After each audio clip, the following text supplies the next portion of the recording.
Bonsoir. Donc la thématique que nous allons essayer de développer ensemble a été intitulée « Pouvons-nous changer ?» Le point de départ de notre réflexion commence sur les textes que nous venons de lire dans la Torah, que nous sommes encore en train de lire, puisque nous avons vu depuis 2-3 semaines déjà les différents événements qui sont liés à l'histoire donc du peuple d'Israël en Égypte. Alors on repose les choses rapidement. Le peuple d'Israël est en Égypte, il est soumis à un asservissement pendant un certain nombre d'années, extrêmement lourd, extrêmement dur. Suite à cet asservissement, il y a donc une série de plaies qui vont s'abattre sur l'Égypte, et à la suite de cela, le peuple d'Israël sort, quitte l'Égypte pour se retrouver dans le Sinaï, recevoir la Torah sur le mont Sinaï et entreprendre sa marche vers ce que l'on appelle donc Eretz Canaan, la terre de Canaan, la terre d'Israël, ce que certains appelleront la terre promise. Ça, c'est donc très succinctement le cadre. Dans le texte que nous avons vu la semaine dernière, il y a un verset qui dit la chose suivante. Vayomer Hashem el Moshe, bo el Paro, ki ani hirba deti et libo vet lev avadav. Dieu dit à Moïse, va chez le Pharaon, qui ani hirba deti et libo vet lev avadav, car j'ai littéralement renforcé, endurci son cœur et le cœur de ses serviteurs, le manchitio totayele bekirbo, afin de placer mes signes à l'intérieur de lui. Alors, on a ici bien sûr quelque chose d'extrêmement curieux.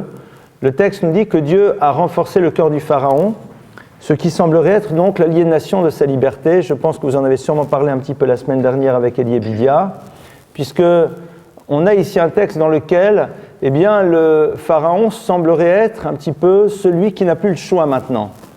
Dieu dit, voilà, je renforce son cœur, j'endurcis son cœur, afin de mener ce processus de libération du peuple d'Israël jusqu'à la fin. Ce qui est quand même curieux, c'est, avant de répondre à cette question, d'essayer de comprendre qu'est-ce qui s'est passé auparavant. Si on regarde le texte, le peuple d'Israël est asservi, et à un moment, il y a un processus donc de libération qui se met en place à travers un certain nombre d'épreuves très lourdes pour l'Égypte, qui sont les 10 plaies, ces fameuses donc le sang, les grenouilles et tout le reste. Et le texte nous dit que le Pharaon systématiquement appelle Moïse et lui dit « Moïse, s'il te plaît, arrête ces plaies, je t'en supplie, je laisse partir les enfants d'Israël » et tout de suite après, il revient sur sa décision. Et on a ici comme une forme de constante, de fil rouge que l'on retrouve dans les textes. Alors bien sûr, on peut lire, si vous le voulez, ce texte de manière un peu enfantine, mais on parle quand même ici de quelque chose qui est une histoire fondatrice. Il y avait quelqu'un quand même qui s'appelle le Pharaon, et si on ne nous donne pas son nom, c'est bien pour nous montrer qu'on est ici face à la confrontation de deux concepts, de deux notions qui sont l'une face à l'autre, celle d'un peuple d'Israël d'un côté et celle de l'Égypte de l'autre. L'Égypte qui, par excellence, est à cette époque la puissance mondiale, c'est l'économie, le Nil, c'est le polythéisme, c'est une société extrêmement développée et on a une confrontation donc de ce qui va être par la suite deux civilisations radicalement différentes. Qu'est-ce qui se passe ici ? Le Pharaon ne change pas du tout sa ligne directrice. Il y a de temps à autre l'impression qu'il va y avoir une forme d'inflexion. Il veut dire « je les laisse partir », mais après il reprend un petit peu son courage et il dit « pas du tout, je ne les laisse pas partir ». Qu'est-ce qui s'est passé ? C'est quoi ce refus de changement ? Qu'est-ce qui se joue au fond dans cette notion de changement ? Lorsque Moïse s'adresse pour la première fois au Pharaon, il va lui dire la chose suivante, pardonnez-moi. Il va lui dire, l'Éternel, le Créateur m'a dit de te transmettre, tu laisses partir les enfants d'Israël. Et à ce moment-là, Moïse entend du Pharaon la chose suivante, Mi Hashem Asher Eshma Bekolo, qui est ce Dieu pour que j'écoute sa voix, Lo Yadati Hashem, je n'en ai pas la connaissance, Vegamet Israël Hachaler, et de toute façon je ne renverrai pas le peuple d'Israël. On a ici a priori une phrase un peu lourde, pesante, puisque si au fond l'objectif c'est de dire qu'il ne renvoie pas le peuple juif, le Pharaon peut parfaitement dire à Moïse, écoute, si ça ne te dérange pas, je ne renvoie pas les enfants d'Israël, ils restent ici. Or il dit d'abord deux choses, qui est ce Dieu ? Je n'en ai pas la connaissance. Et les commentateurs donc vont faire émerger de ces trois paroles, en vérité, un enjeu beaucoup plus fort. Le Pharaon ici refuse d'abord le concept même de ce que l'on appelle Hachem, c'est-à-dire d'un Dieu créateur, c'est-à-dire d'une origine commune, de ce qui nous renvoie à l'idée même d'un univers qui est basé sur un projet. Lo Yadati Hashem, Je n'ai pas connaissance du divin, c'est-à-dire même si tu peux imaginer que l'univers est le fruit d'un projet, qu'il est le fruit d'une volonté, et que donc je m'inscris dans ce projet, donc j'ai une responsabilité. Lo yadati, je ne connais pas Dieu, c'est-à-dire il n'est plus présent dans l'univers. Dieu est mort, disent certains, c'est-à-dire on peut imaginer qu'il y a une origine A, mais on ne la retrouve plus s'inscrire à l'intérieur de l'univers dans lequel nous nous trouvons. Vegam et Israël ou Hachaliach, et de toute façon je ne renverrai pas le peuple d'Israël, et même si à un moment d'une quelconque manière Dieu serait toujours dans son univers, je ne renvoie pas le peuple d'Israël, il ne peut pas intervenir pour changer le cours de l'histoire. On a donc ici quelqu'un qui est en train de dire voilà, au fond, c'est pas juste un problème d'esclave qui se joue ici, c'est pas le fait que j'ai une main d'œuvre, un bon marché que je veux garder, c'est que si j'entends ta parole, c'est-à-dire si à un moment je change, ce changement c'est une remise en cause fondamentale d'éléments auxquels je crois et la confrontation et l'acceptation surtout d'une idée différente à la mienne. Renvoyer le peuple d'Israël parce qu'il y a une parole divine qui s'adresse à moi, c'est y à la fois accepter qu'il y a une divinité qui est à l'origine de tout à laquelle je dois me soumettre, qu'elle est bien présente puisqu'elle s'adresse à moi, et qu'elle peut à un moment dire « Eh bien, les règles de l'univers sont soumises à ma volonté, non pas à la tienne », ce qui est énorme. Et donc, ce qui est très curieux, c'est de voir que le Pharaon ne veut pas, au fond, remettre en cause les fondements sur lesquels il a bâti tout son système, alors que, au fur et à mesure des événements, il le reconnaît quand même. Il y a comme ici une dimension un peu paradoxale de celui qui va voir dans son histoire ou dans l'histoire des événements ou des éléments qui semblent contredire sa vision des choses, mais malgré tout, même si à un moment il accepte de le dire, il n'est pas prêt à être dans un passage à l'acte. Et au fond, le problème du changement, il commence par la difficulté que nous avons de valider celui-ci à travers une manière différente d'être et de fonctionner au quotidien. Le Pharaon va dire à un moment à Moïse « Tu as raison, Dieu est là !» Donc c'est énorme. Hachem, Hatzadik, Vani, Vami, Varchem, il va dire Dieu est l'être juste, je reconnais, je prononce même son nom. Alors, donc next, donc c'est quoi l'étape d'après ? Il n'y a pas d'étape. Il n'y a pas d'étape d'après, c'est-à-dire que, alors maintenant, qu'est-ce qu'on fait ? Il va dire, bon, vous pouvez éventuellement un peu partir, mais pas tout le monde, peut-être juste les hommes, mais... C'est-à-dire, il se rend bien compte que ça doit impliquer un changement extrêmement concret, mais il n'est pas prêt à aller jusqu'au bout. Et je crois que nous avons dans ce texte ici la base même de la difficulté du changement, quel qu'il soit, et ce dans tous les domaines. Nous avons tous, à un moment, inscrit dans notre histoire une certaine vision des choses qui nous était transmise par nos parents, par les environnements dans lesquels nous avons grandi. Changer un moment, c'est remettre en cause les fondamentaux qu'on nous a mis en place, mais surtout savoir, à un moment, valider ce changement à travers un passage à l'acte. C'est-à-dire se prouver à soi-même que nous avons opéré un changement, non pas juste parce que nous avons une autre vision des choses, mais parce que celle-ci s'inscrit maintenant dans une action radicalement différente. Et c'est vrai que ce changement-là, le Pharaon n'est pas prêt à le faire. Il n'est pas prêt à le faire alors qu'il a les éléments en face de lui qui lui prouvent que. Et on retrouve cette notion dans d'autres textes, entre autres un texte extrêmement célèbre dans lequel on a un moment descriptif d'un roi d'Israël qui s'est complètement rebellé contre le créateur de l'univers, qui est en train de s'adonner à l'idolâtrie et qui brusquement est frappé d'une maladie soudaine, est presque foudroyé, et se tourne vers le prophète et lui dit « Je t'en supplie, prie l'Éternel ton Dieu ». Et donc à ce moment-là, le prophète prie, et cet homme brusquement retrouve l'usage de ses membres parce qu'il venait d'en perdre l'usage, et le texte nous dit « Il recommence à nouveau à faire ce qu'il faisait quelques instants avant, c'est-à-dire de repratiquer son idolâtrie. C'est-à-dire qu'il a été d'accord dans sa parole qu'il y avait quelque chose qui était à l'origine, puisqu'il lui dit « Prie l'Éternel ton Dieu ». À partir du moment où je te demande de le prier, c'est que je reconnais à travers cela l'origine de ce qui se passe. Donc, next, il vient d'avoir la preuve que l'origine de ce qui lui est arrivé provient du divin, parce que dès qu'il y a prière, il y a cessation de son handicap. Next. Et le texte nous dit, et il recommence.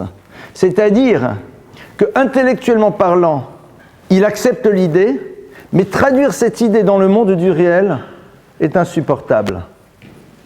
Alors la question est de savoir, pourquoi est-ce qu'on arrive à vivre dans cette forme de dichotomie dans laquelle on peut opérer des changements dans notre manière de voir les choses, mais on n'est pas capable de le mettre en place dans le monde de l'action. Qu'est-ce qui se joue?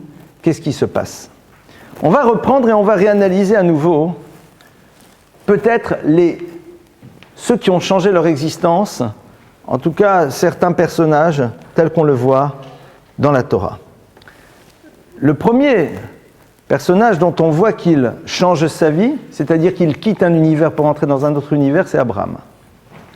Le premier personnage dont on voit qu'il a été dans un monde et il passe dans un autre univers, c'est Abraham. Abraham grandit dans un univers dans lequel c'est le culte des idoles qui lui a été transmis.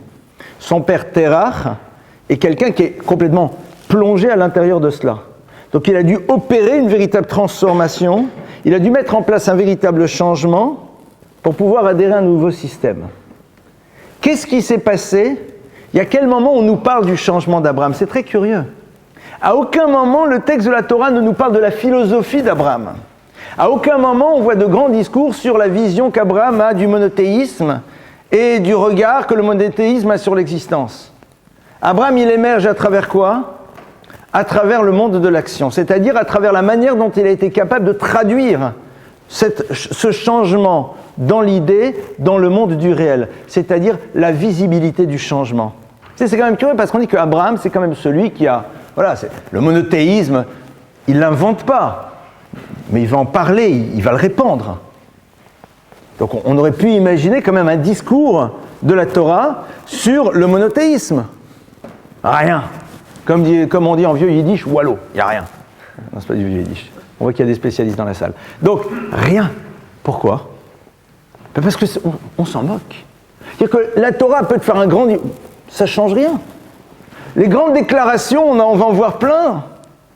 Mais ces grandes déclarations-là, une fois qu'elles ont été dites, tachles, concrètement, qu'est-ce qui se passe derrière? Pas grand-chose. La Torah dit, si Abraham est obligé, arrive aujourd'hui, pardonnez-moi, à quitter l'endroit dans lequel il a grandi, à ne pas avoir de difficulté à se confronter aux épreuves, c'est qu'il s'est opéré un changement radical à l'intérieur de lui. C'est-à-dire, c'est son action qui révèle la transformation qui s'est opérée à l'intérieur de lui. C'est ce qui a marqué, sauf Maaseh Marshavatchila, qu'au fond, la fin de l'action, j'ai presque envie de dire la finalité de l'action, elle révèle quelle était l'intention première et quelle était la pensée qui habitait la personne au tout début. Ça, c'est ce que l'on dit d'ailleurs de manière très intéressante tous les matins quand on prie. On dit Baruch She'amar V'haya, béni soit celui qui a dit, mais V'haya, et les choses sont. Alors bien sûr, dans une première lecture, c'est la parole créatrice, mais de manière plus vaste, on est en train de dire voilà, Baruch, c'est quoi la Baruch? Baruch, c'est pas juste bénir. La notion de bénédiction dans la tradition juive, pardonnez-moi, c'est quoi? C'est le développement de l'existence, c'est le concept du coefficient multiplicateur. Baruch, l'univers du développement, du mouvement, de ce qui va démultiplier les choses, c'est She'amar V'haya, une parole qui se valide parce que Haya, il y a quelque chose qui est sorti de cette parole qui est dans le monde du concret. C'est-à-dire qu'on ne peut véritablement se développer qu'à partir du moment où la pensée qui s'exprime à travers la parole, elle s'incarne dans une réalité concrète. Ça veut dire que là, il y a eu changement. Et c'est là où, en effet, se situe le début de l'histoire du peuple juif, que ce soit avec Abraham, ou que ce soit avec le peuple d'Israël au moment de la sortie d'Égypte. Pourquoi ? Il y a un texte qui nous dit quelque chose de très curieux, un midrash qui nous raconte une histoire un peu folle. Avant de sortir d'Égypte, Dieu dit au peuple d'Israël, vous savez, il va falloir maintenant faire ce qu'on appelle le Korban Pessah, c'est-à-dire faire le sacrifice de l'agneau pascal. Et le verset précise et dit, et ne pourront le faire que ceux qui sont circoncis. Très bien. Le texte nous dit que les enfants d'Israël donc viennent, chacun prend son agneau, ou par famille on prend un agneau, mais un bon nombre ne veulent pas se circoncire.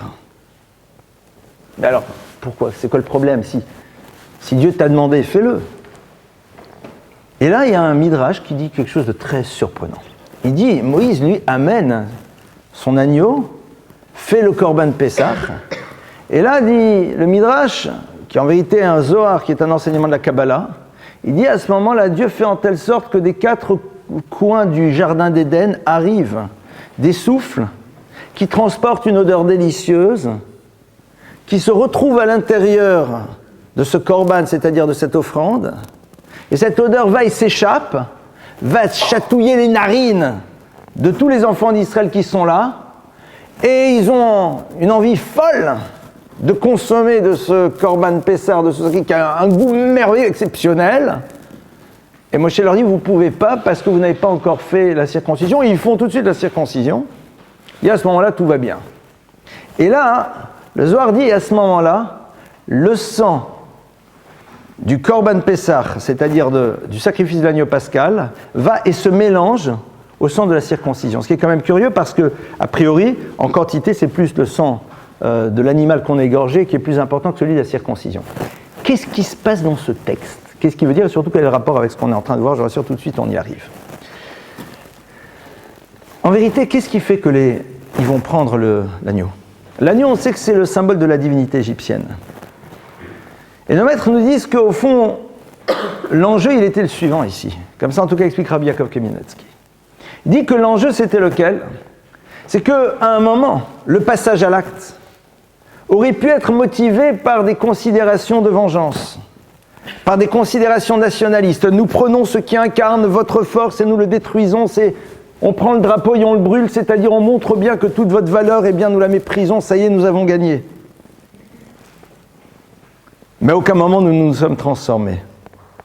C'est-à-dire à aucun moment, ce geste qui peut être vu comme étant on a adhéré à quelque chose est l'expression d'une transformation intérieure. C'est un geste qui peut être vécu comme étant un geste de proclamation d'identité, un geste de vengeance, mais à aucun moment, ce korban, cette offrande, c'est l'expression d'une transformation qui s'opérait dans le peuple juif, dans le regard qu'il porte sur les choses.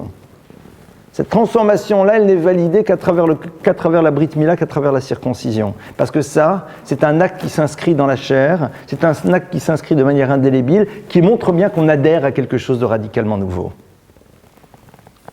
Changer, c'est au fond un moment être capable d'inscrire quelque chose de manière radicale à l'intérieur de notre vie. Quelque chose de visible.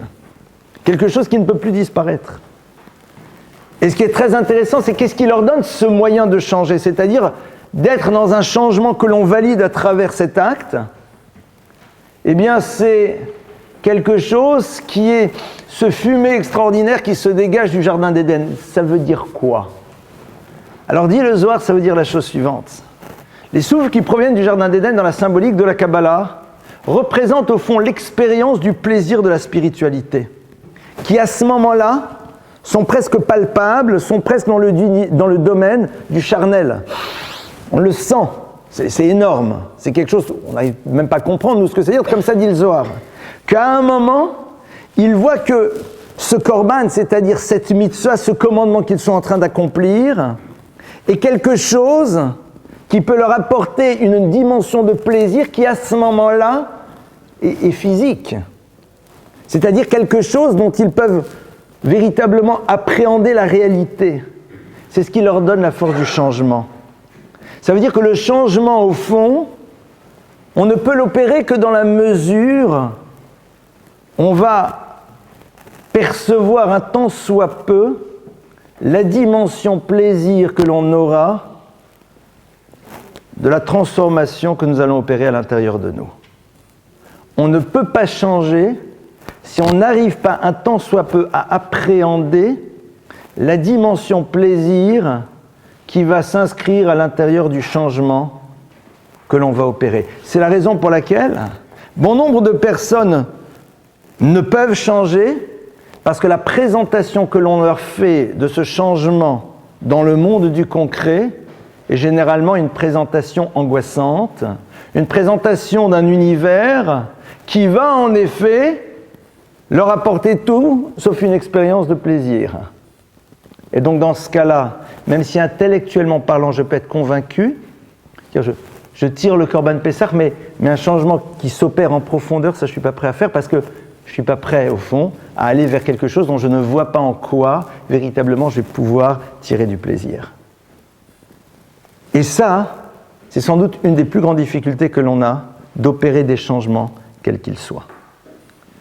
Que ça soit dans l'univers de la spiritualité, parce que pour l'instant, comme vous l'avez constaté, j'ai d'abord orienté mon propos vers l'univers du changement dans l'univers de la spiritualité, mais de manière beaucoup plus large, tous les changements que nous pouvons opérer dans l'existence. Vous constaterez que là, on était capable d'opérer des changements de manière ultra concrète, c'est parce que l'on a perçu en quoi ceci allait, soit de manière réelle, soit de manière fantasmée, nous procurer quelque chose qui était du domaine du bien-être ou du mieux-être ou de ce que vous voulez.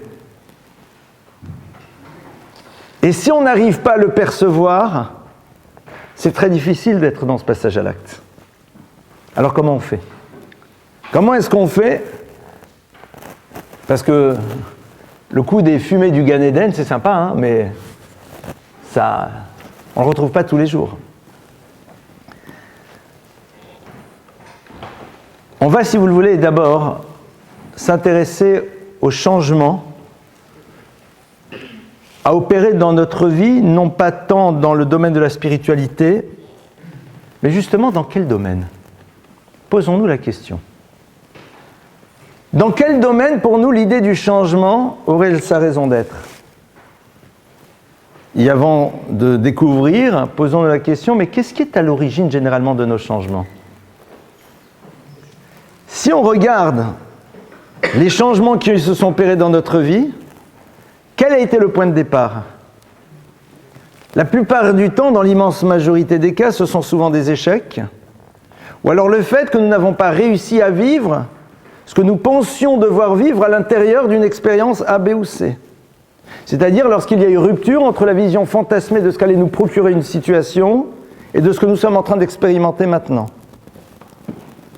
Donc ça veut dire que le changement au fond, ça serait comme une forme de recherche de quelque chose de nouveau que nous n'avons pas vécu dans une histoire précédente, quelle qu'elle soit.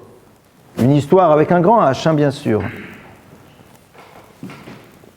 Donc ça veut dire qu'on est dans une forme d'espérance de quelque chose qui la plupart du temps est dans le domaine de l'imaginaire.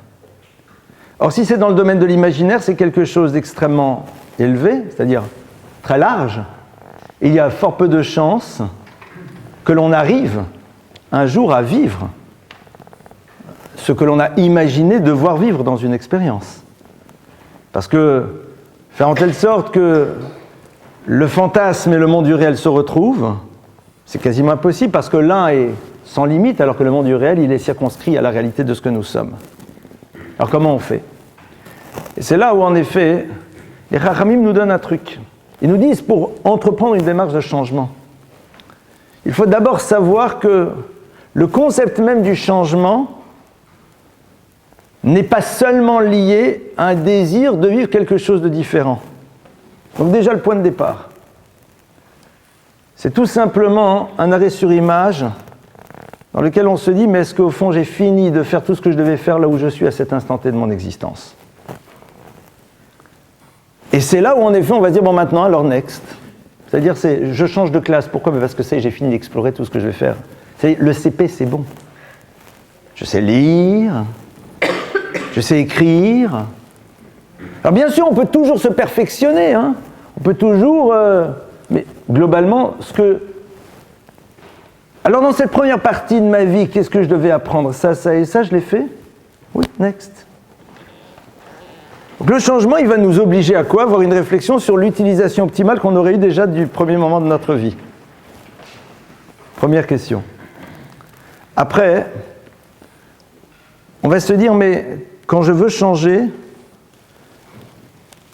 le plaisir que je vais avoir ne va pas être lié à l'état du changement, mais au mouvement que je suis obligé d'opérer pour pouvoir être dans le changement. C'est-à-dire que ce n'est pas tant le résultat qui va nous nourrir, mais c'est avant tout le mouvement que nous allons créer à l'intérieur de nous qui va représenter pour nous déjà une première expérience de plaisir. C'est ce qui a marqué d'ailleurs dans les Pirkavot, le Fum Tsahara Agra, ce qui veut dire c'est d'après l'effort que sera la récompense. Alors les gens pensent toujours récompense, genre la récompense qu'on te donnera après 120 ans. Le Fum Tsahara Agra, c'est l'effort que tu es obligé de développer, Agra qui est déjà lui-même sa récompense parce que expérience de plaisir. La question elle est de savoir est-ce qu'on a déjà appris à vivre l'expérience du plaisir dans l'effort, ou c'est juste le résultat qui nous donne du plaisir. La plupart du temps, on nous a appris que ce qui pouvait nous donner du plaisir, c'est que le résultat. Donc on a loupé toute une partie qui pouvait être expérience de plaisir. Maintenant, est-ce qu'on est prêt à le faire ou pas? Ça, c'est un choix. C'est-à-dire, est-ce qu'on est prêt à faire le constat qu'au moment même où on est en train d'opérer un effort, on ressent un plaisir. Pourquoi? Parce qu'il y a marqué dans la Gemara Adam le Yulad. L'être humain est né pour l'effort. Ça veut dire que l'effort, c'est l'essence même de notre vie. Et donc à partir de cela, au moment où tu es en train de faire un effort, tu es en train d'être dans le sens même de ton existence, donc tu as du plaisir. Regardez l'effort de quelqu'un qui va vers un but, alors qu'il n'y est pas du tout et qu'il y arrivera peut-être jamais, il est normalement dans une expérience de plaisir. Sinon, le pauvre, c'est dramatique. Si son plaisir ne dépend que de l'objectif atteint, c'est terrible. Il faut absolument qu'il puisse l'atteindre. Donc la Torah nous propose au fond de nous arrêter un instant et de reprendre cette idée de vivre l'expérience du plaisir à travers l'effort que nous mettons en place pour être dans un changement qui est dicté par le fait que nous avons fini d'explorer le cadre et le moment de vie dans lequel nous étions, et donc maintenant, nécessairement, on doit aller vers autre chose. Point de départ. Deuxième chose, la notion du changement n'existe qu'à partir du moment où nous nous trouvons confrontés à une référence qui nous apprend que le sens même de la vie, c'est la transformation de l'individu. Dans un système dans lequel on ne considère pas que la transformation de l'individu, c'est le sens même de son existence, le changement ne s'opérera que parce qu'il y aura une nécessité absolue. Mais si on ne trouve pas de nécessité au changement, celui-ci ne se mettra pas en place. La Torah te dit, et donc ça c'est après un problème d'adhésion. Quelqu'un peut très bien dire, je n'adhère pas à cette vision. Quelqu'un peut très bien dire, en effet, je considère que la vision que la Torah a sur l'existence, je ne la partage pas, elle n'est pas mienne, why not? C'est sa totale liberté. Mais quand nous essayons d'explorer ce que la Torah nous dit, parce que si on est ici, c'est peut-être pour voir ce que la Torah nous dit sur les choses, la Torah te dit, Adam le Yulad, l'homme, c'est dans le principe même de l'effort que sa vie se trouve. Et la raison même de son existence, c'est d'arriver à la fin de manière radicalement transformée par rapport à ce qu'il était au début. C'est ça le sens de la vie. Après, tu considères que non, libre à toi. Chacun a le droit de penser autrement. Et c'est comme ça que la Torah voit les choses. À partir de là, l'idée du changement, elle fait partie de nous depuis le début. Mais comme on l'a vu, il faut qu'il y ait quand même cette dimension de plaisir. C'est-à-dire que même si nous savons que c'est quelque chose qui est une nécessité, j'ai presque envie de dire que c'est consubstantiel à l'être, c'est-à-dire c'est dans son essence même que ça se situe, néanmoins il faut que j'ai quand même une forme d'expérience de plaisir. Alors comment est-ce qu'on la met en place cette expérience de plaisir? Comme on l'a vu précédemment. C'est-à-dire que ce plaisir-là, on va apprendre à le découvrir en s'arrêtant et en ressentant le plaisir que procure l'effort en tant que tel. C'est-à-dire on va mettre de côté complètement les définitions qu'on nous a données du plaisir. On va être capable au fond de revirginiser notre esprit et de repenser que le plaisir ce n'est peut-être pas juste une accumulation de sensations, mais c'est quelque chose peut-être de totalement différent que nous sommes prêts à découvrir.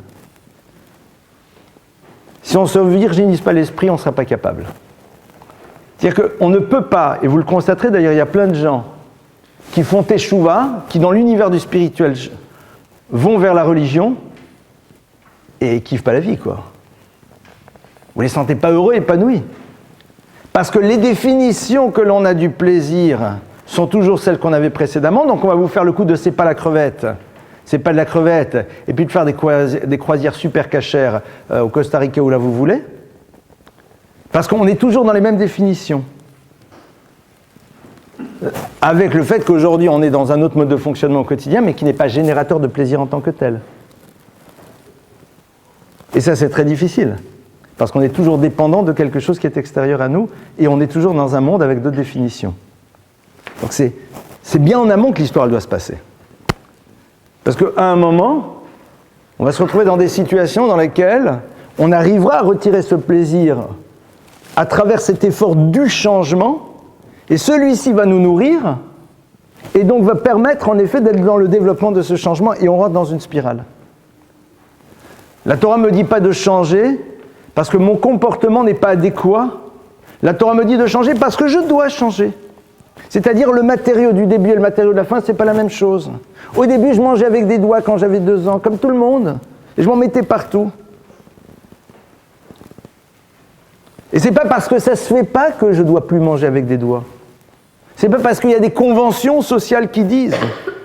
C'est parce qu'à un moment, je finis de passer cette période de vie dans laquelle, en effet, ce n'était pas un enjeu, et là, il y a un enjeu différent.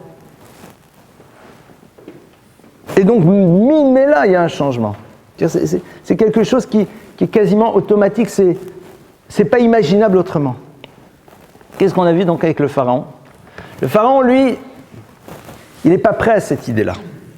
Pour lui, l'idée du changement dans le regard que l'on porte sur l'existence, dans un Dieu créateur, dans l'idée d'un Dieu créateur qui est dans un univers et qui peut intervenir pour changer dans le cours de l'histoire. Donc ça veut dire que c'est une autre vision radicale des choses. Pharaon, il dit, non, je ne suis pas d'accord. Il n'aura pas le choix, il va les laisser partir. Mais au plus profond de lui-même, c'est insupportable.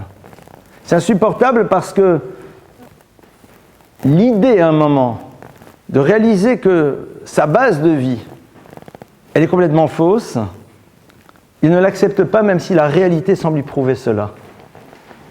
Tu as la réalité d'un côté, mais de l'autre côté, il y a quoi justement ? Et c'est là où on a un verset qui est très très intéressant, qui nous dit que le Pharaon, Dieu, dit « mais c'est quoi mon problème avec lui ?» C'est qu'à un moment, l'idée même de se soumettre n'existe pas. C'est-à-dire que derrière, au fond, son changement, c'est toute la place qu'il occupe dans l'univers qui ne sera plus la même, soumis à un créateur. Ça, c'est pas possible. Vous avez des gens qui peuvent être parfois dans la pratique, mais qui n'ont pas changé parce que l'idée même qu'ils sont soumis à un créateur n'est pas quelque chose qui les habite. Et on le voit de quelle manière ? Dans la manière dont ils sont dans la relation à l'autre. À aucun moment ils acceptent de se soumettre à une parole autre que la leur, dans le monde des relations. Donc ça veut dire que si dans le monde des relations tu n'es pas capable de te soumettre, qu'est-ce que tu me racontes que tu es capable de te soumettre vis-à-vis de Dieu ? Si cet état d'esprit là fait partie de toi, il est capable de s'organiser dans tous les cadres de ton existence. On va essayer de réfléchir si on peut donc mettre en place ce processus de manière concrète. On va voir dans la paracha à un moment quelque chose de... un événement très très fort qui va peut-être nous ouvrir sur comment les choses elles se mettent en place. On a l'épisode, vous le connaissez, et j'avais évoqué ce sujet, je pense il y a 3 ou 4 ans dans un cours ici. On a l'épisode à un moment dans notre paracha de l'ouverture de la mer Rouge. Vous vous rappelez ? La mer des gens. Et là-bas, ce qui est très intéressant, c'est de voir que lorsque les enfants d'Israël sont devant cette mer qui est devant, qui les bloque, les Égyptiens sont derrière et regardez à nouveau, c'est-à-dire que les Égyptiens leur courent derrière, pourtant ils se souviennent de se prendre une raclée, mais c'est pas grave, on repart à l'attaque, c'est-à-dire que l'idée même que c'est opérer un changement, c'est pas vrai. On repart, on y va à nouveau. Eh bien, le texte nous dit que à un moment, quand ils sont là, Dieu leur dit, si ça ne vous dérange pas les enfants d'Israël, Matitza Kelai, arrêtez de prier. Arrêtez votre prière, je ne veux pas que vous priez. C'est bizarre. Quand on est coincé dans une situation, qu'est-ce qu'on fait? On prie. Dieu dit non, l'Azman Tfila, c'est pas le moment de prier. Alors la question est de savoir, c'est pas le moment de prier, qu'est-ce qu'on fait? Il y a à ce moment-là, il y a un bonhomme qui s'appelle Nachshon ben Aminadav qui se lève. Et il avance dans l'eau. Et il va dans l'eau, il va dans l'eau, il va dans l'eau, il va dans l'eau, il avance, il avance, il avance. Qu'est-ce que tu vas faire dans l'eau? Il y a un moment, il a de l'eau jusque-là, et paf! À ce moment-là, il y a le bâton qui s'élève, tout s'ouvre. Et le peuple d'Israël y passe. Alors, essayons de comprendre un petit peu qu'est-ce qui s'est joué à ce moment-là. Et surtout l'attitude de Nachshon. Nachshon ben Aminadav, c'est quelqu'un qui est dans une situation dans laquelle il dit « mais je ne vois pas d'issue ». Comme le peuple d'Israël. Il n'y a pas d'issue, c'est-à-dire je pense que je suis coincé dans mon histoire, il n'y a rien qui peut bouger. Il n'y a rien qui peut... Je ne vois pas comment ça peut bouger. Et à propos de cet événement, il y a marqué comme ça dans le verset dans Shir Hashirim, Yonati bochag ve'asela beseter hamadrega areni et maraich, hashmieni et koler ki koler arev ou marech naves. Ce qui veut dire, ma colombe, dit Dieu, est cachée dans la fructuosité d'un rocher. Hashmieni et koler, fais-moi entendre ta voix. Montre-moi ton visage, dit Dieu, car ta voix est belle et ton visage est agréable. Et le Midrash nous dit, c'est la colombe qui justement est dans le rocher. Pourquoi elle s'est cachée dans le rocher? Parce qu'il y a un aigle qui fond du ciel pour pouvoir l'attraper et la prendre dans ses serres. Et au moment où elle se cache dans le rocher, qu'est-ce qu'elle va arriver à sa rencontre? Un serpent. Et à ce moment-là, Dieu dit, voilà, Harini et Maraïr, montre-moi ton visage, fais-moi écouter ta voix. C'est quoi? C'est le peuple juif à ce moment-là, c'est nous dans nos histoires. Derrière et devant. Et on est là et on est coincé, on fait quoi? Et là, on dit à Dieu, Dieu. Hachem dit, non, on ne prie pas maintenant. C'est-à-dire que maintenant, tu te retrouves dans une situation de vie inimaginable. Une situation de vie non prévisible. Maintenant, tu vas me montrer qui tu es. C'est-à-dire qu'au fond, qu'est-ce que Nachshon y fait? Nachshon, il dit, voilà, à un moment, il va falloir que j'opère un changement même dans la manière dont on comprend le monde dans sa logique. Logiquement parlant, on doit prier. Logiquement parlant, si on rentre dans l'eau, on se noie. Et là, on me dit, tu mets de côté ta logique, tu ne pries plus. Alors, qu'est-ce qu'il me reste à faire? D'avancer. Mais dans ma logique, ce mouvement ne peut rien changer. Alors, pourquoi je le ferai? Tu le fais quand même. C'est-à-dire que tu vas jusqu'au bout de ce que tu peux faire. Après, c'est plus ton problème. C'est-à-dire qu'à un moment, ce qui est difficile dans le changement, c'est qu'on ne voit pas en quoi notre mouvement va transformer quoi que ce soit. On a peut-être ce désir, on a peut-être cette envie profonde. Mais concrètement, on se dit, mais qu'est-ce que ça va changer? Next, t'avances. La prière, c'est demander à Dieu de faire disparaître une situation qui est là justement et dans laquelle tout peut changer. Hachem dit à ce moment-là, ne prie pas la situation, elle a sa raison d'être. Parce qu'elle va te permettre à un moment d'opérer un mouvement qui change radicalement ta vie. C'est celui de se dire, logiquement parlant, je ne vois pas qu'est-ce que ça peut changer. T'as raison, mais je vais jusqu'au bout. Jusqu'au bout de ce que je peux. Après, ça ne m'appartient plus. Après, l'histoire, elle s'ouvre. Et c'est valable dans tous les domaines de l'existence. Mais qu'est-ce que ça va changer si je lui fais un sourire et si je lui envoie un petit mot pour lui dire que je m'excuse? Qu'est-ce que ça va changer si j'essaie de faire attention à telle et telle chose? En quoi ça va changer quoi que ce soit? Si, t'as raison. Alors on préfère aller chez le rabbin et dire, monsieur le rabbin, vous ne pouvez pas prier qu'on s'entende mieux, vous ne pouvez pas prier vous ne pouvez pas prier, on fait plein d'incantations en tout genre. Alors je vous dis, l'Azman Tfila, cette situation-là, elle existe pourquoi d'après toi? Pourquoi elle est là, cette situation? À quoi elle sert? Je peux la faire disparaître en 15 secondes. Donc si elle est là, c'est qu'elle a sa raison d'être. Non pas dans des analyses, des punitions et des raisons et des... Rien du tout, mon frère. Ce qui se joue là, c'est quoi? Ne cherche pas à la faire disparaître. Cherche à aller jusqu'au bout de ce que tu peux faire. Après, mais je ne vois pas en quoi ça va changer les choses, ça c'est plus ton problème. Et ce qui est très intéressant ici, c'est qui fait cette démarche? C'est Nachshon. C'est Nachshon. Et Nachshon, C'est qui? C'est Nachshon ben Aminadav le Maté Yehuda, c'est celui qui descend de la tribu de Yehuda.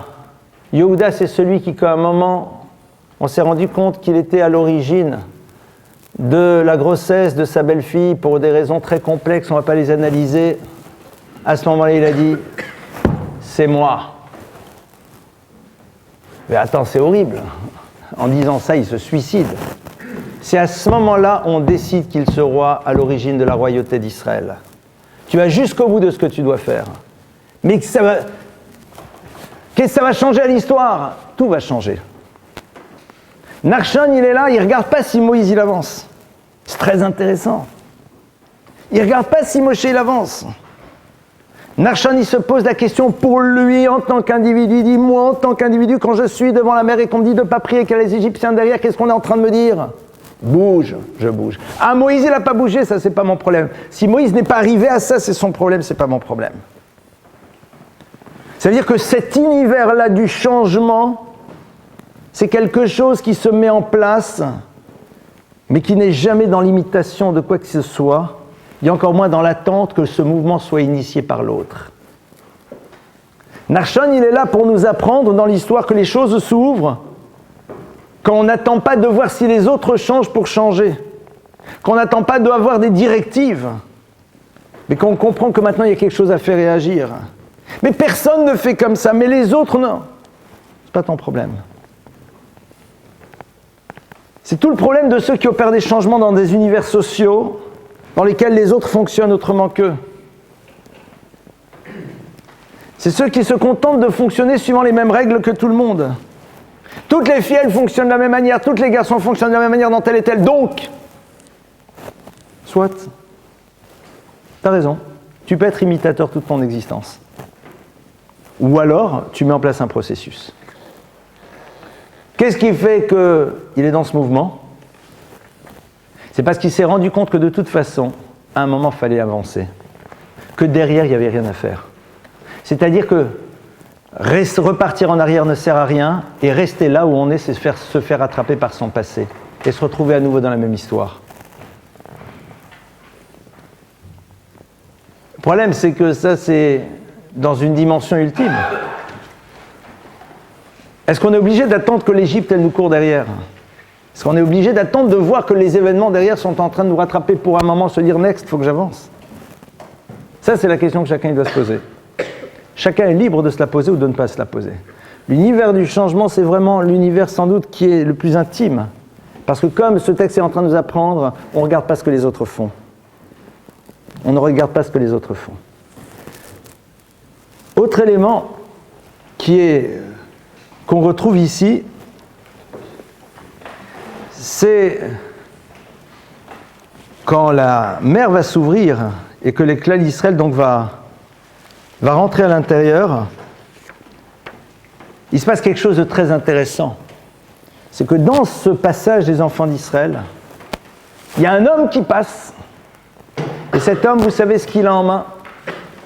Il a en main la petite idole ou alors un document qu'il a en main. Et qu'il a en main au moment où il passe dans cette mer qui s'est ouverte. Et qu'est-ce qui se passe plus tard, lorsque Moïse monte sur le Sinaï et qu'il ne redescend pas tout de suite, enfin au bout de 40 jours et qu'on pense qu'il y est resté? C'est cet homme-là qui arrive, qui est passé par la mer, qui a gardé cette petite amulette en main, qui la jettera dans ce bouillonnement d'or, et à partir de cela, à l'échour, il va y avoir donc ce fameux veau qui va émerger. Il y a quelque chose de fou dans cette histoire. C'est-à-dire qu'on est ici, dans un système dans lequel on voit ce que peut opérer le changement. C'est-à-dire tout s'ouvre. Mais lui est spectateur.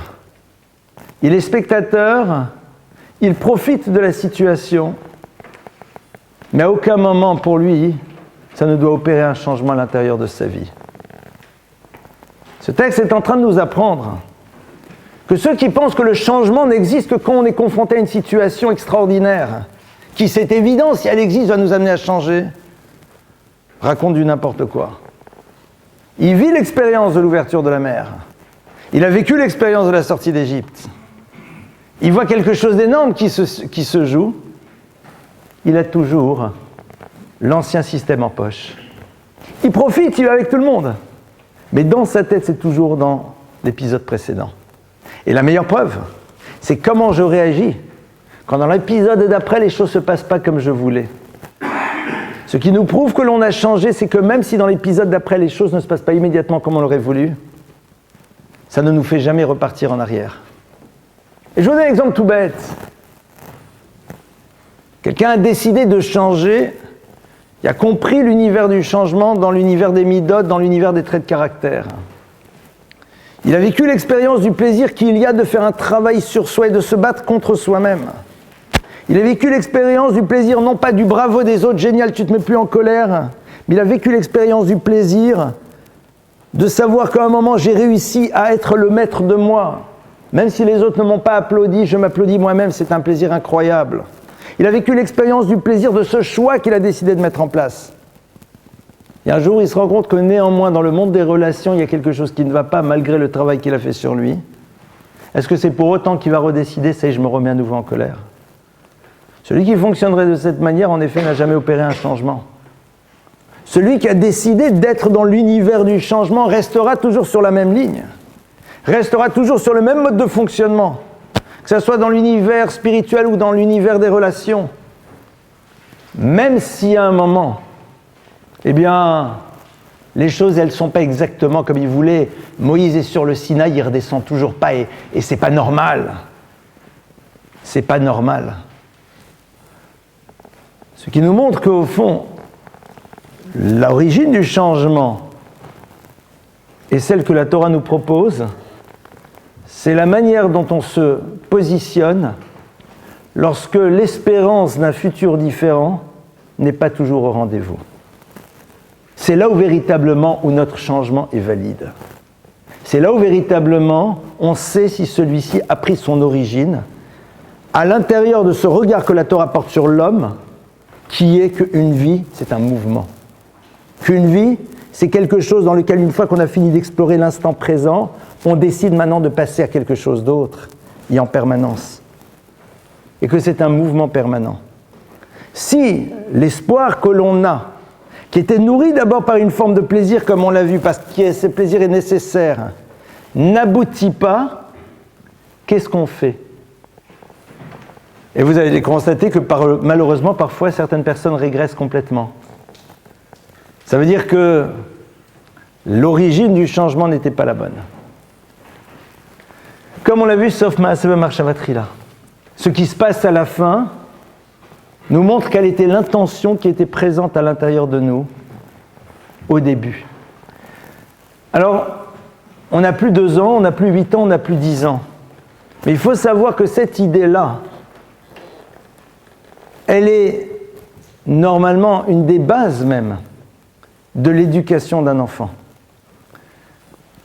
Dans l'éducation d'un enfant, cette idée que le changement doit s'opérer parce que tu passes maintenant à une autre étape, c'est quelque chose qui est du domaine de l'évidence, même si on n'en voit pas les nécessités. Ça passe à travers quoi ? Pour un petit garçon, à partir de 3 ans, on a l'habitude de lui mettre une kippa, on lui met des tzitzit. Il a des péotes. Une petite fille, à partir de 6 ans, 8 ans, 9 ans, 10 ans, on commence à lui montrer que son corps, c'est pas juste quelque chose que l'on exhibe, mais c'est quelque chose qu'on garde aussi un peu pour soi. On commence à introduire cette notion. Mais ça va, c'est bon. Il a 8 ans, 9 ans, il a que 3 ans, gamin. Et tu as fini une étape. L'étape de l'insouciance totale et absolue est passée maintenant. Tu es toujours insouciant, je te rassure tout de suite, mais un tout petit peu moins. Tu rentres dans l'univers dans lequel maintenant tu peux découvrir que il y a quelque chose d'au-dessus de toi. On t'introduit une nouvelle notion, mais elle n'est pas nécessaire. Pourquoi être dans cet effort ? Expérience du plaisir lié à l'effort en tant que tel et non pas d'un résultat qui n'est pas encore visible. C'est imperceptible, mais ça commence à ce moment-là. On a le droit, même à 25 ans, 35 ans, 40 ans, voire plus, de décider de refonctionner comme un enfant de 3 ans ou de 9 ans. C'est-à-dire de se réinscrire dans cette dynamique-là. On a le droit de redémarrer cette histoire. si on ne nous l'a jamais transmise. Parce que souvent on a oublié, on ne savait pas qu'il fallait la transmettre. Ça, c'est quelque chose, comme on l'a vu, d'ultra intime, d'extrêmement personnel, et qui est sans doute une des choses les plus difficiles à construire dans sa vie. On voit d'ailleurs que, de manière assez surprenante, ceux qui généralement sont dans une certaine forme de sérénité de vie, c'est ceux qui justement sont tout sauf des êtres immobiles. On dit que le tzaddik, l'être juste, c'est-à-dire vous et moi, chacun d'entre nous, parce que nous sommes tous potentiellement tzaddik, c'est quelqu'un que l'on appelle holer, quelqu'un qui est dans un mouvement. Alors que l'on voit que les anges, pourtant on va dire les anges, c'est génial un ange, c'est bien les anges, pas du tout. Srafim omdim, ils sont debout et ils se tiennent debout, ils ne sont pas dans un mouvement. Ils occupent juste la place qu'ils doivent occuper de manière constante. Il n'y aura jamais de changement chez un ange. Un ange, c'est quelque chose qui nous dépasse, c'est une énergie immense. Mais ce qu'elle est, elle a été et elle sera, point. Et ça ne bougera jamais, il est Omed. Alors que justement, nous on est relaire, on est dans cet univers du mouvement. Et ça depuis le début. Et justement, celui qui est Omed, c'est-à-dire celui qui n'opère pas de changement parce qu'il dit « je suis dans un cadre qui me satisfait », c'est pas la sérénité qui s'exprimera de son visage. C'est une forme de quiétude un peu béate de celui qui tous les jours essaye de se rassurer sur le fait qu'au fond il est pas mal parce qu'il est dans un cadre de confort psychique et physique et au fond c'est super, n'est-ce pas? Même les magazines le disent, donc ça doit être super. Mais et c'est un choix. C'est un choix, c'est-à-dire c'est le choix de s'amputer de la dimension homme telle que la Torah la voit. On a le droit.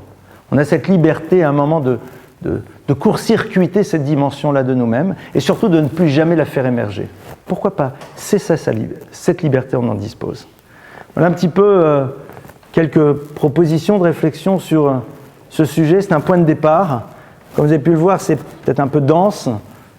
Pas mal de notions qu'on a essayé en tout cas de mettre en place. C'est un point de départ. Et bien sûr, à vous les questions. Oui. Cette notion de plaisir comme moteur du changement m'a un peu étonné.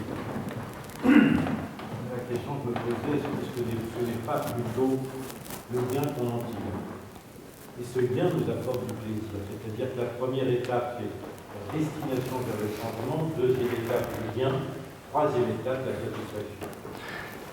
Le gain, comment vous pouvez le définir si concrètement il ne s'est rien changé, il ne s'est rien passé? Le gain, c'est l'avantage que l'on présume obtenir. Que vous présumez, mais si vous allez l'obtenir que dans 6 semaines, dans 6 mois, dans 6 ans, qu'est-ce qui se passe? On a l'instant de savoir que ça va faire du bien. C'est ça, donc on vit dans le fantasme. Et on est dans l'imaginaire du bien-être que l'on va retirer une fois que les choses seront. C'est ça justement. La Torah ne voit pas, même si le terme que je vais utiliser va vous surprendre, la Torah est symboliquement contre les préliminaires, on va dire. Parce que qui dit préliminaire, c'est incapacité de savoir vivre l'instant présent. Non pas dans la problématique du carpe diem, hein, c'est-à-dire c'est un moment... Dans ce que tu es en train de faire là, il y a quelque chose qui te nourrit. Et ce n'est pas juste un process que tu mets en place pour pouvoir un jour atteindre. Parce que dans ce cas-là, si je suis dans cette espérance d'atteindre ce qui va me procurer, je suis incapable de me remplir du plaisir que j'ai d'être dans ce mouvement d'effort. Et même dans l'univers de l'intime, c'est aussi très intéressant cette notion. Même concept. Oui.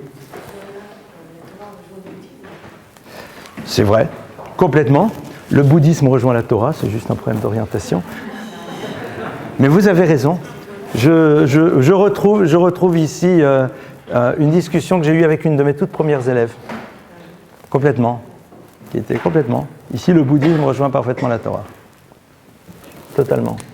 Au passage, pour ceux que ça intéresse, il y a un superbe livre qui est écrit par le Rav Tatz, qui s'appelle « L'être un juif bouddhiste ». Un livre vraiment à lire, exceptionnel. Bon, le Rav Tatz, c'est quelqu'un d'exceptionnel. C'est l'élève d'un des grands maîtres de notre époque, le Rav Moshe Shapira. Et dans ce texte, il y a un dialogue extrêmement fécond entre lui et un juif bouddhiste, vous savez, les fameux Jubu. Et c'est pas les juifs du lotus, c'est autre chose, hein, c'est un peu au-dessus. et dans lequel, en effet, on voit les convergences, mais aussi à un moment les points de rupture. C'est évident qu'à un moment, il y a un point de rupture. Le point de rupture, il est déjà dans l'introduction du concept du divin. Même si dans une forme, enfin vous savez qu'il y a une variante bouddhiste au XVe siècle qui a réinstallé l'idée, le concept du divin. C'est très intéressant, mais c'est une forme de parenthèse dans l'histoire du bouddhisme. Mais si vous regardez le texte du Zohar, le Zohar nous dit que Abraham, enfin pas le Zohar, ça c'est la Torah qui nous dit, Abraham, après avoir eu Isaac et Ismaël, s'est remarié avec une femme que l'on appelle Ketura, qui est en vérité Hagar, celle avec qui il avait eu Ishmaël. Il a eu des enfants, il leur a donné des cadeaux, et il les a envoyés vers l'Est et les pays de l'Est. Et les maîtres de la Kabbale nous disent que ces enfants dont on ne parle pas vraiment, à qui ils donnent des cadeaux qui vont vers l'Est, les pays de l'Est, c'est pas l'Est de l'Europe, c'est l'Extrême-Orient et les connaissances qu'ils vont avoir là-bas qui sont issues d'Abraham. Ah oui, c'est un texte du Zohar, d'accord. Donc oui, c'est évident qu'à un moment, il y a des retrouvailles qui sont. Yes. Oui.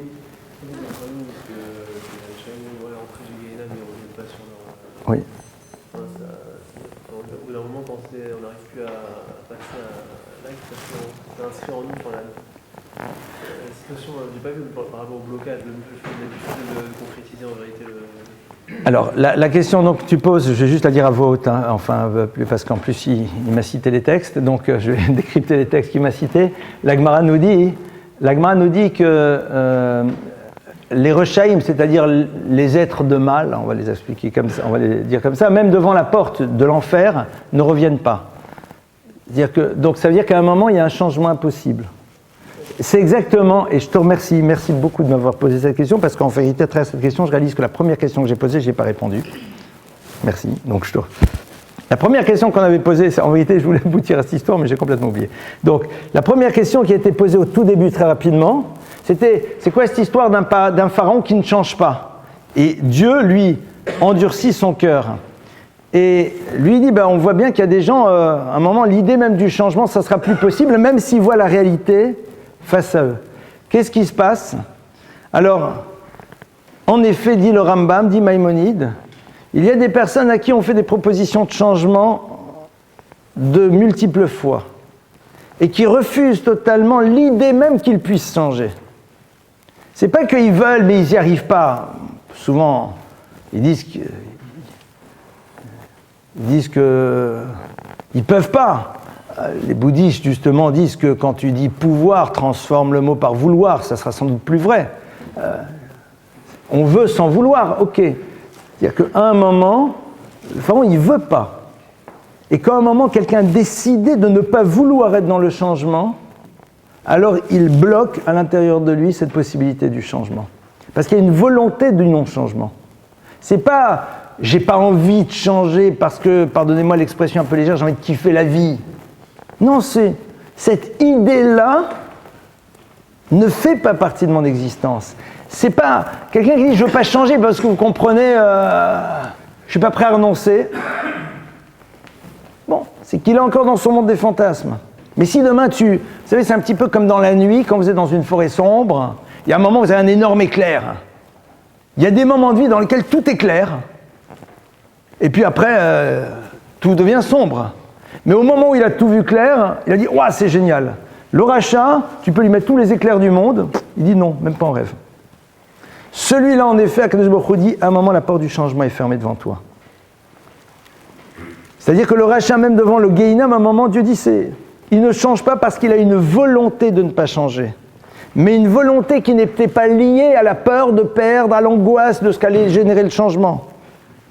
C'est l'idée, je ne changerai pas. Vous savez, c'est comme on voit parfois des personnes qui sont là, qui disent, mais même, je ne bougerai pas de ma position, même pas en rêve. Pas parce qu'elles pensent que derrière, on pourra éventuellement négocier, c'est comme ça, c'est un principe de vie. Donc c'est-à-dire qu'il a éradiqué chez lui l'idée même de ce qu'est la raison d'être de l'homme. Je me dis, ok, d'accord, il n'y a pas de problème. Je réponds dans le sens où intellectuellement, il a compris que c'était le émettre, et tellement que par les actes, il s'est habitué dans le mal, le mal est construit. Alors, pardonne-moi, ça, ce que tu dis, n'est pas totalement exact. C'est-à-dire que, en effet, cette idée que quelqu'un peut être totalement convaincu du vrai, mais il est tellement prisonnier de ses actes, il n'y arrive pas à la force de l'habitude. On peut, ça peut être parfois un simple mouvement. Vous savez, Rav Wolbe explique et dit que quelqu'un qui dit à la fin « Ah, qu'est-ce que j'aurais aimé changer ?» c'est déjà énorme. Je vais raconter une histoire avec le Chazon Ish. Le Chazon Ish, qui était un des très très grands maîtres de notre génération, de la génération précédente, a eu un élève. Et cet élève, un jour, est parti et cet élève a tout abandonné. Et 20 ans après que cet élève soit parti, un jour, il y a une voiture officielle qui s'arrête devant la maison du Chazon Ish. Et c'est quelqu'un qui arrive, c'est un ambassadeur d'un pays étranger, c'est en vérité son ancien élève qui est venu voir son maître. Le Chazon Ish l'a gardé pendant 3 heures, lui a parlé. Et l'autre, au moment où il sort, a les larmes aux yeux, et il dit « Mais je ne peux pas, je ne peux pas ». L'histoire est vraie. Cet homme est reparti d'Israël, son avion s'est crashé, et il est mort. Quand le Chazon Ish a entendu ça, il était bouleversé. Et il a dit une phrase, « Hirur Tshuva ». Au moment où il est parti de chez moi, ces quelques larmes qu'il a versées en disant « je n'y arriverai pas », c'était l'expression d'un désir au fond de pouvoir changer. Le fait qu'il ait versé une larme prouvait qu'au fond, dans l'absolu, c'était dans le domaine du possible, mais il n'arrivait pas à imaginer.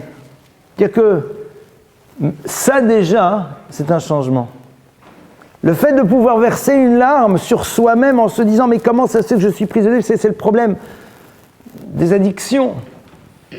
À un moment, quelqu'un verse une larme, je dis « mais qu'est-ce que je suis prisonnier de ce truc-là » Là, c'est la racine de tous les changements. Au passage, vous savez que dans l'univers des addictions, parce qu'on ne peut être addict à son mode de vie, hein. On n'est pas qu'addict au poker ou à d'autres choses, on peut être addict à son mode de vie. On ne peut même pas imaginer changer. On est addict à un mode de vie. Certains qui sont addicts au Talmud, et ça peut être aussi très dangereux, parce qu'ils ne peuvent pas imaginer qu'à un moment, ils ont autre chose à faire que juste étudier, ils peuvent aussi donner aux autres.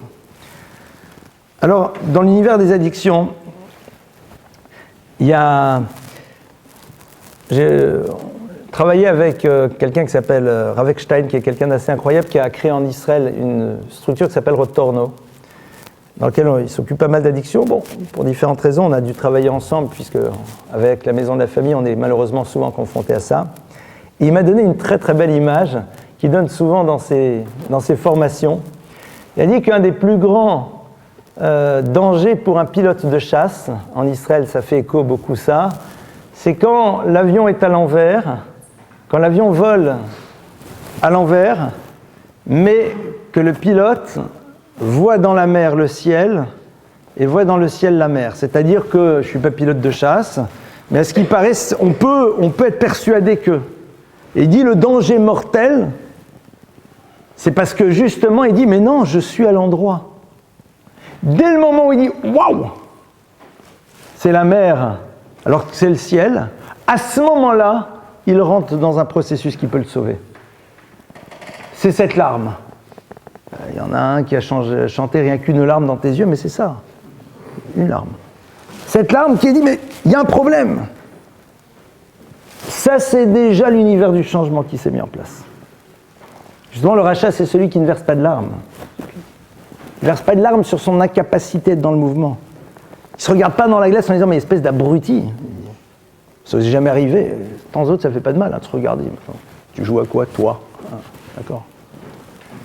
Ça, c'est déjà l'univers du changement qui s'est mis en place. Et ça change tout. Oui. J'essaie de formuler des questions, même si c'est dur d'assimiler des questions.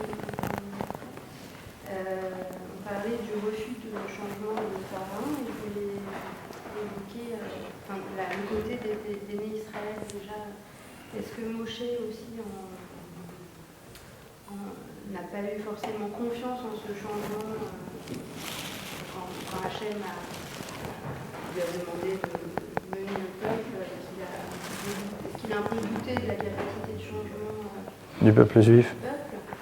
Et est-ce que aussi, comme on sait que le peuple est quand même dans une assimilation, le spirituel abîmé aussi, est-ce est-ce que les plaies et toutes ces sorties d'Égypte aussi comme une proposition de changement? Alors, les plaies, de toute façon, pour 4/5, c'est ce qu'on voit au début, 4/5 des Juifs sont restés en Égypte, sont morts là-bas. Ils n'ont pas changé. C'est-à-dire que je peux te proposer toutes les plus belles scénographies de l'histoire. Si on a décidé qu'on ne changerait pas, on ne changera pas. Ça, c'est un premier point. Maintenant, Moshe n'a pas douté de la capacité du changement du peuple d'Israël. Quand à un moment, il a dit à Dieu, mais c'était quoi son problème? D'abord, c'est qu'il pensait que ce n'était pas lui de le faire, c'était sans doute à son frère. Et l'autre élément qui s'est joué, c'est que Moshe, en vérité, il avait peur qu'il y ait quelque chose dans le peuple juif qui rende impossible la libération. Et c'est quoi? À un moment, Moshe dit, Achen Noda Davar, j'ai enfin compris. Qu'est-ce qu'il a compris? J'ai compris pourquoi toute cette histoire elle est apparue au peuple juif. Pourquoi? C'est au moment où il a vu qu'on l'avait dénoncé chez le Pharaon. Il a dit, il y a des délateurs dans le peuple d'Israël. Quand Moshe a vu ça, il dit, si le peuple juif a des délateurs, alors est-ce que Bichlal il peut être sauvé? Pourquoi? Parce que Moshe voit derrière ce concept-là l'idée de celui qui est prêt au fond, sans aucune raison, à détruire l'autre. C'est-à-dire celui qui donc considère que l'autre n'a pas sa raison d'être. Si tu penses que l'autre n'a pas sa raison d'être, ça veut dire que tu n'as jamais réfléchi au fait que tu as ta raison d'être. Si tu n'as pas réfléchi à ta raison d'être, donc c'est tout l'univers du changement qui n'est pas possible. Et Akadosh Baruch Hu lui dit, c'est vrai, mais néanmoins, et c'est ça toute l'histoire de l'asservissement. Toute l'histoire de l'asservissement, ça va être pour faire sauter ce verrou-là et amener justement le peuple d'Israël à imaginer qu'on puisse quand même fonctionner autrement. C'est la raison d'être de l'asservissement. Mais je ne sais pas si je t'ai complètement répondu ou pas, ou non. Ah oui, il y a 4/5 qui sont restés. Il y a 4/5 qui ont fait le choix de rester, clairement. Ils ont dit, mais non, on ne change pas, on est très bien ici. Hors de question. C'est une question ou une proclamation? On a l'obligation de faire changer tous les humains de religion et de revenir à l'autre. Alors, déjà, on a l'obligation de changer nous-mêmes. Et il faut savoir, c'est un grand principe, qu'à partir du moment où nous-mêmes sommes dans ce processus, on donne la possibilité à d'autres d'effectuer ce processus parce qu'on leur crée une facilité. C'est-à-dire que ton propre mouvement à toi fait que l'autre aura une facilité de mouvement s'il désire de l'avoir. Ce qui est sûr et certain que s'il ne désire pas de l'avoir, tu ne peux rien faire. Mais ce qui est sûr, c'est que quand toi-même t'opères un mouvement, eh bien, si l'autre décide à un moment de faire un mouvement, tu lui facilites la tâche à travers ton mouvement. C'est-à-dire tu as ouvert quelque chose. On est obligé ou on est... Obligé, non. Parce pour qu'un changement soit dans le domaine de la pérennité, il doit être l'expression d'un choix. Si on les aime comme nous-mêmes, il faut les obliger. Si tu aimes l'autre, tu lui donnes les moyens d'opérer un changement qui va l'épanouir. Et ce n'est pas en l'obligeant qu'il y arrivera. Ça veut